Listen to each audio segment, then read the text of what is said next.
You work for me. 3 words delivered like a command. Victoria Ashford, 23 years old, stands at the defendant's table in a cream Chanel suit, Hermes bag resting on the rail, diamond earrings catching Providence Municipal Court's fluorescent lights. She's not looking at Judge Frank Coprio. She's scrolling through her phone. Judge Coprio sets down his pen. Miss Ashford, put the phone away and address this court properly. Victoria glances up, annoyed. My father pays your salary through taxes. Technically, you work for me. The courtroom goes silent. Even the court reporter's fingers freeze above the keys. Judge Coprio removes his glasses, slowly, deliberately. Miss Ashford, I'm going to give you one opportunity to reconsider that statement. She shrugs. It's just facts. Miss Deborah Lewis, court clerk, stands with the case file. Her voice is steady, but her eyes are wide. Case 2024 CM 9156. State of Rhode Island versus Victoria Ann Ashford. Charges: assault on a public servant, resisting arrest, disorderly conduct, and obstruction of governmental administration. Victoria sighs like she's been asked to wait in line at Starbucks. Her attorney, Marcus Webb from Sterling & Koch, one of Manhattan's most expensive firms, rises. Your Honor, if we could approach the bench. Sit down, Mr. Webb. Judge Coprio's voice hasn't raised, but the temperature in the room drops. Miss Ashford just told me I work for her. I'd like to hear her explain that reasoning before we discuss anything else. Victoria crosses her arms. My family's foundation donated $4.2 million to Providence Public Works last year. My father sits on the board of 3 major hospitals. We fund scholarships, libraries, community centers. Without people like us, this city falls apart. So, yeah, you work for us. All of you. Subscribe if you're over 40 and still believe public servants answer to the law, not to money. Judge Coprio leans back in his chair. Miss Ashford, do you know what my salary is? She blinks. No, why would I? $142,000 annually, paid by the state of Rhode Island through taxpayer funds, which include your family's contributions along with approximately 1.1 million other Rhode Island taxpayers. Your family represents roughly 0.00009% of my funding. He pauses. I don't work for you. I work for the people of Rhode Island, all of them, including the firefighter you assaulted. Victoria's face flushes. I didn't assault anyone. We'll see. Judge Coprio nods to the prosecution table. Miss Herrera, call your first witness. Assistant District Attorney Sophia Herrera stands, holding a folder thick with evidence. The state calls Fire Captain Nicole Brennan. A woman in her late 30s approaches the witness stand. Navy Providence Fire Department dress uniform, 3 service ribbons, calm expression. She's sworn in. Captain Brennan, Herrera begins, please tell the court what happened on the evening of September 19th. Captain Brennan's voice is clear, professional. At approximately 9:47 p.m., Engine 5 responded to a reported structure fire at 412 Benefit Street. Upon arrival, we found heavy smoke coming from a second-floor apartment. We established a perimeter and began evacuation procedures. I was directing residents to safety when the defendant approached my position. Can you describe the defendant's demeanor? She was agitated. She stated she'd parked her vehicle in the fire lane directly in front of the building, and we needed to move our engine so she could leave. Victoria scoffs audibly. Judge Coprio's eyes cut to her. She goes quiet. I explained we were conducting active firefighting operations, and her vehicle would need to remain in place until the scene was secure. She became verbally aggressive, stated her father owned the building and we had no authority to block her vehicle. What happened next? She attempted to push past me to reach her car. I physically blocked her path for her safety. There were live power lines down near her vehicle. She shoved me with both hands, striking my chest. I fell backward onto the pavement. The courtroom murmurs. Judge Coprio raises a hand. Silence. Were you injured? Bruised ribs, sprained wrist. I was treated at Rhode Island Hospital and released the same night. What happened after you fell? Officer James Park, who was assisting with traffic control, immediately moved to detain the defendant. She resisted, screaming that we were all going to be fired. She kicked Officer Park in the shin and attempted to strike him. He restrained her and placed her under arrest. She continued yelling threats for approximately 15 minutes. Herrera nods. Thank you, Captain Brennan. Your Honor, the state would like to present body cam footage from Officer Park. Judge Coprio gestures to the screen. Proceed. The courtroom lights dim slightly. The screen flickers on. Timestamp, September 19th, 9:51 p.m. The view is from Officer Park's chest-mounted camera. Smoke fills the frame. Fire Engine 5 sits in the street, lights flashing. Firefighters move with controlled urgency. Then Victoria enters frame from the left. White silk blouse, designer jeans, heels clicking on pavement. Her voice cuts through the audio. Move that truck now. Captain Brennan's response is calm. Ma'am, we're conducting active operations. Your vehicle will be accessible once the scene is safe. My father owns this building. You don't tell me what to do. Ma'am, for your safety, you need to step back behind the perimeter tape. Victoria steps forward. Captain Brennan raises a hand. Victoria shoves her. Both hands, full force. Captain Brennan stumbles backward, hits the ground hard. The camera shakes as Officer Park moves. Victoria's face fills the screen, twisted with rage. Don't you touch me. Do you know who I am? Ma'am, you just assaulted a fire captain. Turn around and place your hands behind your back. I'll have your badge. Officer Park reaches for her arm. Victoria kicks him. The impact sound is audible. She swings wildly. Officer Park restrains her wrists, calm and controlled despite her thrashing. You're under arrest for assault on a public servant and resisting arrest. Victoria screams, not words, just rage. For 14 seconds straight, the screen goes black. The courtroom is absolutely still. Judge Coprio looks at Victoria. She's staring at the table, jaw tight. Miss Ashford, that was you on the footage? Her attorney stands. Your Honor, my client... I asked Miss Ashford. Victoria's voice is small. Yes. You shoved a fire captain conducting emergency operations? She was in my way. She was saving lives. You were leaving a party. Judge Coprio opens a document. Officer Park, you're present in the courtroom. A man in Providence PD dress blues stands from the gallery. Yes, Your Honor.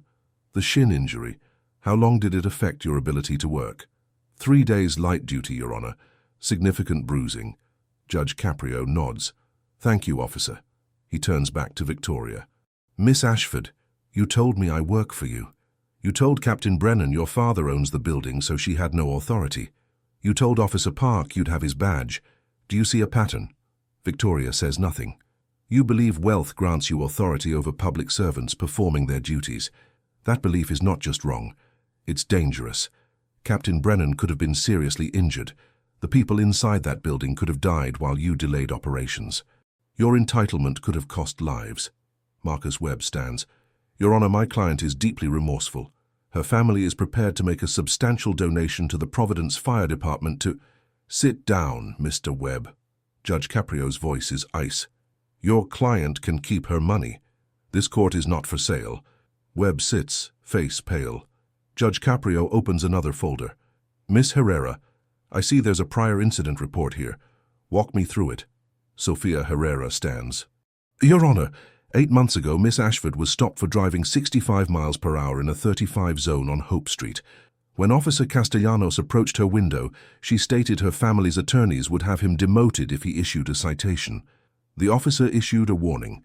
Miss Ashford filed a formal complaint against him the next day, claiming harassment. What happened to Officer Castellanos? He was subjected to a 2-week internal affairs investigation. The complaint was found to be baseless. He lost overtime opportunities during the investigation period. Judge Coprio looks at Victoria. You tried to have an officer punished for doing his job after he gave you a warning instead of a ticket. No response. This is a pattern, Miss Ashford. You believe the rules don't apply to you. You believe public servants exist to serve your convenience. You believe money solves everything. He closes the folder. It doesn't. Stand up. Victoria stands slowly, hands shaking. Based on the body cam footage, Captain Brennan's testimony, Officer Park's statement, and your own admission, I find you guilty on all charges. Assault on a public servant, resisting arrest, disorderly conduct, obstruction of governmental administration. Her breathing quickens. Here's your sentence. Assault on a public servant, $15,000 a fine, 12 months probation. Resisting arrest, $5,000 a fine. Disorderly conduct, $2,000 fine. Obstruction, $3,000 fine, total $25,000 in fines. Marcus Webb exhales slightly, like that's manageable. Judge Coprio isn't finished. Additionally, you will complete 750 hours of community service, not at a charity gala, not through a family foundation, physical labor. You will spend 300 hours working with Providence Fire Department's Community Risk Reduction Program, going door to door installing smoke detectors in underserved neighborhoods. You will spend 250 hours with Providence Police Department's Youth Outreach Initiative, mentoring at-risk teenagers. You will spend 200 hours working at Rhode Island Hospital's Emergency Department as a patient advocate, assisting families navigating trauma. Victoria's face has gone white. You will write individual letters of apology to Captain Brennan, Officer Park, and Officer Castellanos, handwritten, not drafted by your attorney. If they read like PR statements, I will reject them and you will start over. You will also produce a public service announcement addressing the dangers of interfering with emergency operations. You will fund its production and statewide distribution. Webb stands. Your Honor, this is unprecedented. So is assaulting a firefighter at an active emergency scene while claiming your father owns the city. Judge Coprio's voice could cut steel. Here's what makes this historic, Mr. Webb. Your client told me I work for her. She's about to learn what public service actually means. He looks at Victoria. You will ride along with Providence Fire Department Engine 5 for 24 shifts, full gear, full training. You will see what Captain Brennan does when entitled people aren't shoving her. You will also complete 40 hours of ride-alongs with Officer Park's patrol unit. You will witness what police officers face every day from people who think badges are purchased, not earned. Victoria's voice cracks. Your Honor, I have a job. You're unemployed, Miss Ashford. According to your pre-sentencing report, you're listed as consultant for your father's company, but draw a salary without specified duties. You have time. Judge Coprio leans forward. Here's the part that makes this truly historic. I'm recommending to the Rhode Island General Assembly that assault on emergency personnel during active operations be elevated from a misdemeanor to a felony. I'm recommending mandatory minimum sentences of 60 days incarceration for anyone who interferes with fire, police, or medical operations. And I'm recommending that any attempt to use wealth, family connections, or political influence to intimidate public servants during the course of their duties be classified as a separate criminal offense. The journalists in the back row type furiously. These reforms will be named the Brennan Park Public Servant Protection Act. Your case, Miss Ashford, will be cited as the reason they're necessary. Your assault on Captain Brennan will be used in legislative testimony. Your body cam footage will be shown to every state representative. You will be the example of why these laws matter. Victoria is crying now, silent tears tracking mascara down her cheeks. Finally, you will meet with me every 60 days for the next 12 months to report on your progress. Miss 1 hour of service, write an insincere apology, fail to show up for a fire department shift, and I will revoke your probation and sentence you to 1 year in the adult correctional institutions. Do you understand? Yes, Your Honor. Her voice is barely audible. I can't hear you. Yes, Your Honor. Good. Your community service begins Monday at 6 a.m. Report to Fire Station 5 on North Main Street. Captain Brennan will be your supervisor. Do not be late. If you believe public servants deserve protection from entitled intimidation, subscribe to Order in the Court. Week 1, Monday, 5:55 a.m. Victoria stands outside Fire Station 5 in dark jeans and a sweater, hair pulled back, no jewelry. Captain Brennan meets her at the bay door. You're early. Good. Come inside. The station smells like coffee and diesel. Firefighters move through morning routines, checking equipment, reviewing call logs. They all know who she is. She sees it in their eyes. Captain Brennan hands her a Providence Fire Department t-shirt and work pants. Change. We're installing smoke detectors in South Providence today. 40 addresses. The work is harder than Victoria expected. Climbing stairs in triple deckers, drilling mounting holes, explaining to elderly residents how to test alarms monthly. Her hands blister by noon. Her back aches by 3. She doesn't complain. The firefighters don't talk to her beyond necessary instructions. Week 3. First ride-along shift. Victoria sits in Engine 5's jump seat, wearing turnout gear that smells like smoke and sweat. The pager tones drop at 2:14 a.m. Structure fire, multi-family dwelling, possible entrapment. The engine screams through dark streets. Victoria's heart hammers. They arrive to flames pouring from second-floor windows. Captain Brennan's voice cuts through chaos. "Primary search! Second floor! Move!" Firefighters disappear into smoke. Victoria stands frozen by the engine, watching. 90 seconds later, a firefighter emerges carrying a child, maybe 4 years old, limp and coughing. Paramedics swarm. The child gasps, cries, lives. Captain Brennan appears at Victoria's shoulder. "That's what you delayed on September 19th. Every second counts." Victoria can't speak. Week 5. Police ride along with Officer Park. 11:47 p.m. Domestic disturbance call. They arrive to screaming, shattered glass on a porch. A man twice Officer Park's size refusing to calm down. Officer Park's voice stays level. "Sir, I need you to step outside so we can talk." The man swings. Officer Park blocks, restrains, handcuffs, all while explaining every action calmly. "You're being detained for assaulting an officer. You have the right to remain silent." The man spits at him. Officer Park wipes his face and continues processing the arrest without anger. In the patrol car afterward, Victoria asks, "How do you stay calm?" Officer Park glances at her. "Because anger doesn't solve problems. Training does, patience does. You kicked me and told me you'd take my badge. I arrested you anyway, not because I was mad, because it was my job." Week 8. Victoria submits her third apology draft to Captain Brennan. The first 2 were rejected as emotionally hollow. "Captain Brennan, I shoved you while you were trying to save lives. I delayed emergency operations because I was inconvenienced. I treated you like an obstacle instead of a hero. There's no excuse for that. I've spent 2 months installing smoke detectors, riding on Engine 5 and watching you run into burning buildings while I stood frozen. I've seen the 4-year-old you pulled from that fire on Broad Street. I've seen you comfort families who lost everything. I've seen you work 16-hour shifts without complaint. You don't work for me. You don't work for my father. You work for every person in Providence who needs help at their worst moment. I disrespected that. I disrespected you. I'm sorry. I can't undo shoving you. I can't give you back the time you spent in the hospital because of me. But I can tell you that I understand now. Public service isn't a job. It's a calling. And I'm not worthy to carry your equipment, let alone tell you what to do. Thank you for letting me learn from you. Captain Brennan." Captain Brennan reads it twice. "It's approved. Mail it." Week 12. The PSA is filmed at Fire Station 5. No script.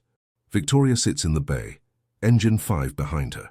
"My name is Victoria Ashford. On September 19th, I assaulted Fire Captain Nicole Brennan while she was conducting emergency operations. I shoved her because she wouldn't move a fire truck so I could leave a party. I told her my father owned the building and she had no authority. I was wrong. She doesn't break eye contact with the camera. I thought public servants worked for me because my family donates to the city. I thought wealth meant I didn't have to follow rules. I thought badges could be bought. I spent 3 months learning how wrong I was. I've ridden on Engine 5 through 24 shifts. I've watched firefighters run into burning buildings while I stood outside, terrified. I've seen Captain Brennan pull a child from a fire. I've seen Officer Park get spit on and remain professional. I've installed smoke detectors for families who thanked me for doing the bare minimum. Public servants don't work for rich families. They work for all of us. They run toward danger while we run away. They save lives while we complain about inconvenience. And they deserve respect, not assault. If you think money makes you special, it doesn't. If you think you can interfere with emergency operations, you can't. If you think public servants answer to your family, they don't. They answer to the law. I learned that the hard way. Don't be me. The footage airs statewide. Within 72 hours, 4.1 million views. Month 12, final hearing. Victoria stands at the same table where she once said, "You work for me." Judge Coprio reviews completion logs, 750 hours verified, 24 fire ride-alongs documented, 40 police ride-alongs completed, 3 apology letters approved, PSA viewed 6.7 million times. Miss Ashford, you've completed all terms. Captain Brennan reports you're the hardest working volunteer the fire department has seen. Officer Park says you've shown genuine transformation. Tell me what you learned. Victoria's voice is steady. I learned that public servants don't work for families or donors. They work for the public, all of it. I learned that wealth doesn't grant authority over people who've dedicated their lives to service. And I learned that disrespecting someone in uniform doesn't just insult them. It insults everyone they protect. What are you doing now? I'm enrolled at Rhode Island College studying emergency management. I'm volunteering 20 hours weekly at the fire department. I'm paying for smoke detector installation programs in 4 neighborhoods, and I'm speaking at high schools about respecting first responders. Judge Coprio nods. Captain Brennan, anything to add? Captain Brennan stands.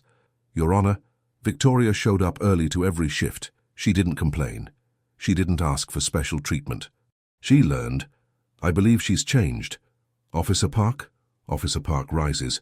She apologized to me privately, not just on paper. She asked how my shin was. She's not the same person I arrested.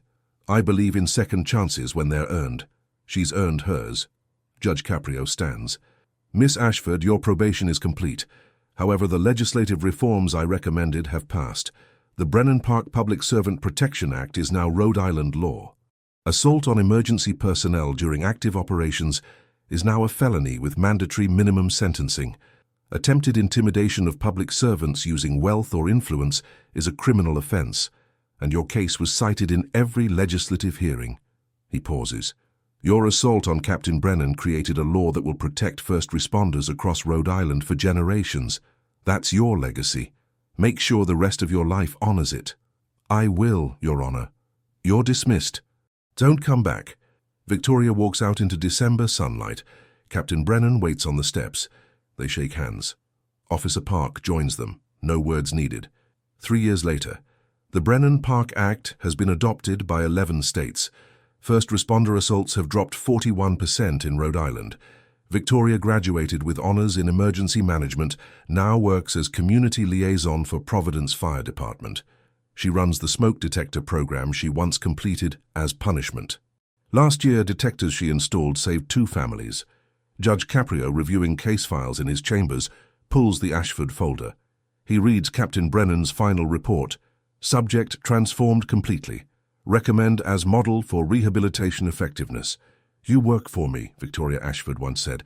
She learned the opposite. Public servants work for everyone, and everyone includes the people who need to learn that lesson most.